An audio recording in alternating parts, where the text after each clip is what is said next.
বিয়ের পর তো নতুন জামাইদের মন চায় কলিজা কাইট্টা খাওয়াই দেই। কিন্তু তা কি সম্ভব হয়? তা তো সম্ভব হয় না। তো যতটুকু পারছি ছোটখাটো ভাবে আজকের এই ৮ নায়েরি ব্লগটা রাখার ট্রাই করছি। Hi everyone, it's me Mukta Sheikh. Actually ২.৫ নায়েরি ব্লগটা দেখা দিছি। এখন ৮ নায়েরি ব্লগটা কি দেখবা না? তা তো হইতেই পারে না। আমি ব্লগ ছাড়বো না, এটা তো হইতেই পারে না। সকালবেলা নাস্তার জন্য একটু ডিফারেন্ট কিছু রাখার ট্রাই করছি। মানে ওরা আসতে, আসতে প্রায় ১০টা ১১টা বাজে যাবে। যার কারণে আমরা ভাবলাম যে কিছু ডিফারেন্ট কিছু রাখি। যার কারণে ৩ রকমের পিঠা বানানোর হুট করে প্ল্যান আসলো রাত ১২টার দিকে। ঘরে চাল ছিল, চালের গুঁড়া ছিল। সো এটা দিয়ে আমরা কি করলাম, নকশি পিঠা বানানোর জন্য ট্রাই করা শুরু করে দিলাম। কখনো বানাইনি, বাট ফার্স্ট টাইম তো, যার কারণে একটু প্রবলেম হইছে। ঘরে খেজুর কাটা ছিল, অনেক আগে আমি আইনা রাখছিলাম বানাবো বানাবো করে, আর বানানো হয় নাই। দেন আমি রাত করে কলা পাতা কাইটে নিয়ে আসছি। ভিডিওতে দেখলাম কলা পাতার উপরে বানাইলে নাকি সুন্দর হয়।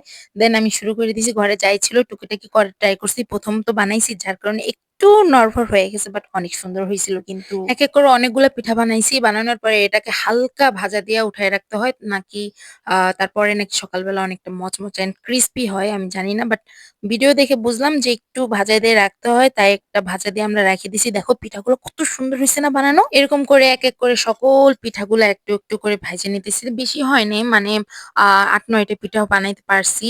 তো যতটুকু পারছি বানানোর চেষ্টা করছি, অ্যান্ড আমি একটু পাতা বানানোর চেষ্টা করছি। আম্মু আর আমি মিলে এগুলাকে আদা ভাজা দিয়ে এখন এটাকে রেখে দিব, কালকে সকালে ভাজবো। এরপরে চলে যাবো মাংস পিঠার প্রসেসিং করতে। সবসময় আমি মাংস পিঠা মুরগির মাংস দেই, বাট এবার একটু গরুর মাংস দেওয়ার ট্রাই করছি। ঘরে মাংস রান্না করা হয়েছিল, সো ওগুলাই আমি বের করে একদম মানে মাংসের পিঠা বানানোর জন্য প্রসেসিং শুরু করে দিছি। যেহেতু এটা রান্না করা, তার কারণে আমি পাটার উপরে নিয়ে একটু এটাকে একদম থেতো থেতো করে নিচ্ছি এবং এটাকে এখন আমি ফ্রাই করব। মানে আমি গাজর দিছি, পেঁয়াজ দিছি এবং কিছু সস দিয়ে এটাকে সুন্দর করে একদম ভাজা ভাজা করে নামাই নিছি। বরাবরই আমি ময়দা দিয়ে বানাই, বাট এবার চালের গুঁড়া দিয়ে বানাবো বলে এটা সিদ্ধ করে একদম সুন্দর করে বানাই ফেলছি। দেখো অনেকগুলো পিঠাও অলরেডি হয়ে গেছে। তো বেশ কয়েকটা পিঠাই বানানো হয়েছে। ওই অল্প একটু মাংস দিয়ে আম্মু আমি মিলে রাত তখন বাজে 11:30টার মতো আমরা বসে বসে বানাইতেছিলাম। এমনি অনেক শীত পড়তেছিল।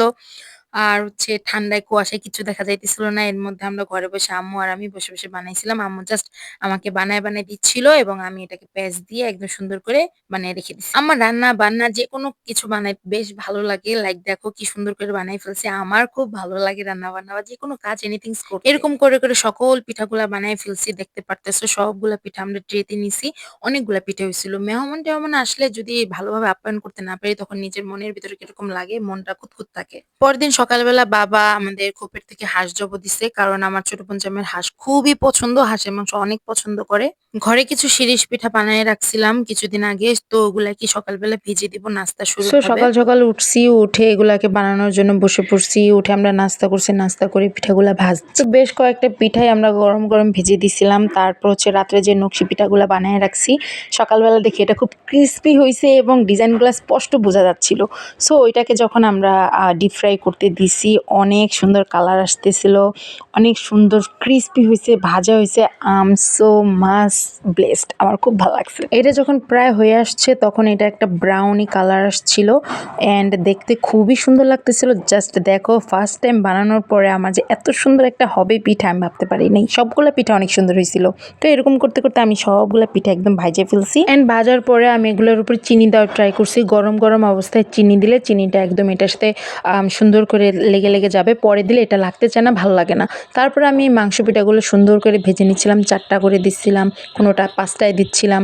তো সুন্দরভাবে এগুলো প্রত্যেকটা পিঠাকে একদম ডিপ ফ্রাই করে দেন মাংস পিঠাটা আমি সার্ভ করছি ওদের সামনে। অনেক মজা লাগতেছিল। বেশি একটা ফ্রাই করি নেই, হালকা ভাজা দিয়ে উঠাইছি। চালের গুঁড়িটা, ময়দাটা একটু বেশি ভাজলে ভালো লাগে, বাট চালের গুঁড়ি বেশি ভাজলে ভালো দেখা যাবে না। ফাইনালি দেখো আমি সুন্দর করে প্লেটটা সাজাই দিছি, পিঠা দিছি, শিরিষ পিঠা দিছি, নকশি পিঠা দিছি, মাংস পিঠা তো দিছি অ্যান্ড কিছু ফ্রুটস কেটে দিছি। ওরা প্রায় চলে আসছে, ফ্রুটস কেটে দিছি অনেক সুন্দর করে। আমার খুব ভালো লাগতেছিল আর কি। অ্যান্ড হচ্ছে দুধ চাও করে দিয়েছিলাম সকালবেলা ওরা যখন আসছে। তারপরে সকালবেলা নাস্তার পরে আমি আজকে ভাবলাম যে দুপুরবেলা কেননা ওদেরকে একটু বিরিয়ানি রান্না করে খাওয়াই, কারণ এই কয়দিনে বেশেতে রোস্ট ফ্রাই আর নাইটতে রোস্ট ফ্রাই চিকেন সকল কিছু রাখার ট্রাই করছি।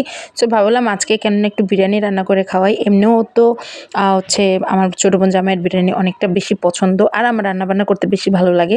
সো যার কারণে আমি হচ্ছে লেগ পিস নিছি চিকেনের অ্যান্ড হচ্ছে বিরিয়ানির মশলা, নানান ইনগ্রেডিয়েন্টস সকল কিছু, বাদাম বাটা, টক দই, এভরিথিং দিয়ে আমি এটাকে ম্যারিনেট করে সুন্দর করে রেস্টে রেখে দেবো। জাস্ট কিছুক্ষণের জন্য এটাকে আমি রেখে দিব। এদিকে আমি রাইসের জন্য পোলাওয়ের জন্য আমি কিছুটা পানি বসাই দিছি। এদিকে আমি পোলাওয়ের জন্য চালটা ধুয়ে নিয়ে রেখেছি, আর হচ্ছে পেঁয়াজটা কেটে একদম সকল কিছু পরিপাটি করে আমি এখানে বসে আছি রান্না করার জন্য। দেন রান্নার প্রসেসিং শুরু। আমি তেল দিয়ে দিয়েছি, তারপর হচ্ছে পেঁয়াজ দিছি, তেজপাতা দিছি। যেহেতু বিরিয়ানি মশলার মধ্যে গরম মশলা থাকে, সো আমি এক্সট্রা কোনো রকমের গরম মশলা অ্যাড করি নাই। আমার হচ্ছে গরম মশলা আস্তা চাবানি পড়লে আমার খুবই বিরক্ত লাগে। এলাচটা বেসিক্যালি যদি বিরিয়ানিতে থাকে খুবই খারাপ লাগে। তোমাদের কেমন লাগে আমি তো জানি না। দেন ম্যারিনেট করার মাংসগুলো দিয়ে এখন এটাকে সুন্দর করে মিক্সি করে নেব। এটা সুন্দর করে এখন কষাইতে হবে। যদি না কষাই এটার আসল মজা বা ফ্রেগনেন্সটা বের হবে না।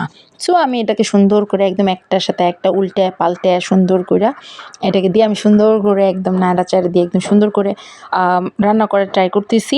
আর হচ্ছে আলুর কথা ভুলেই গেছি আমি। আচ্ছা, বিরিয়ানিতে কি তোমরা আলু খাও? আমি কিন্তু বিরিয়ানিতে আলু মাস্ট বি খাই। আমার কাছে একটা কাচ্চি কাচ্চি ফ্লেভার লাগে, আমার খুব ভালো লাগে আলু দিলে বিরিয়ানিতে। সো আমি আলু দিয়ে মাংসটা সুন্দর করে কষাই নিব। এদিকে আমার আম্মু হাঁস বাজতেছে, যেহেতু হাঁস রান্না করে দিব রাত্রে। সো এদিকে আম্মু হাঁস বাজতেছে আর আমি এদিকে রান্না করার সকল কিছু রান্না সুন্দরভাবে আমি করে ফেলতেছি। লাকড়ির চুলায় গরম গরম লাকড়ির তাপে রান্না করা হচ্ছে। খুবই খুবই খুবই একটা এক্সাইটিং ব্যাপার থাকে লাকড়িতে রান্না বান্না করতে গেলে। সো এরপরে আমি চিকেনটা একটা একটা করে উঠায় রাখবো, কিছু মশলা আমি এখান থেকে উঠায় রাখবো। সো আস্তে আস্তে উঠায় তুলে কি আমি এটা বিরিয়ানি যখন চালটা কষাবো, যখন হচ্ছে চালের মধ্যে আমি পানি দিব, দেওয়ার পরে আমি এটাকে সুন্দর করে ওপরে একটা সুন্দর করে এটা সাজাই দিব। আমি যদি চালের সাথে এই মাংসটাকে একসাথে কষাই তাহলে মাংস ছুঁইটা যেতে পারে বা নষ্ট হয়ে যেতে পারে। সো এটা আমি করব না, আমি সুন্দর করে কষাই নেব। সো দেখতে পারতেছো আমি চালটা আলুর সাথে আমি ভালোভাবে ভাইজে নিতেছি, কারণ আলুটা মোটা, একটু সিদ্ধ হতে টাইম লাগবে। একটু বড় বড় করে আলুগুলো কাটছি। অ্যান্ড ফাইনালি আমি হচ্ছে দুধ, পানি গরম পানিটা এবং কাঁচামরিচ দিয়ে দিছি। আমাদের প্রায় হয়ে গেছে। অ্যান্ড পানিটা টাইনা যাওয়ার পরেও যে বলছিলাম মাংসগুলো দিয়ে দিব, সুন্দর করে দিয়ে এটাকে একদম দমে ফালাই দিছি কিছুক্ষণের জন্য, যতটুকু লাগে চালটা ফুটতে। আমি যেহেতু ঝরঝরা করব, তো অনেকক্ষণ পরে এটা যখন খুলছি চালটা হয়ে গেছে অ্যান্ড খুব সুন্দর একটা ফ্লেভার আসতেছিল।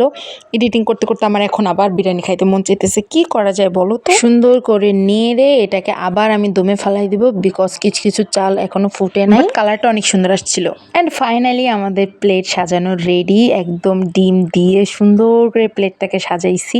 অনেক ভালো লাগতেছিল দেখতে। আমার ছোটো বোন জামাই সারপ্রাইজ হয়ে গেছিলো এবং সে পিকচার্স তুলে নিছে। দেন আমার আম্মু এটাকে সার্ভ করছিল। ও ওনার ছোটো মেয়ের জামাইকে সুন্দর করে আপ্যায়ন করে খাওয়ানোর জন্য স্যালাড কেটে দিয়েছিলাম। আমরা সবাই একসাথে বসছিলাম ভাই বোনেরা মিলে। যদি একটু তোমাদেরকে দেখাই দেয় কতটা পরিমাণ ঝরঝর হয়েছে এবং প্রত্যেকটা চাল পারফেক্টলি কুকড হয়েছে, একটা চালও কাঁচা ছিল না এবং মাংসটা একদম সফট এবং জুসি হয়েছিল।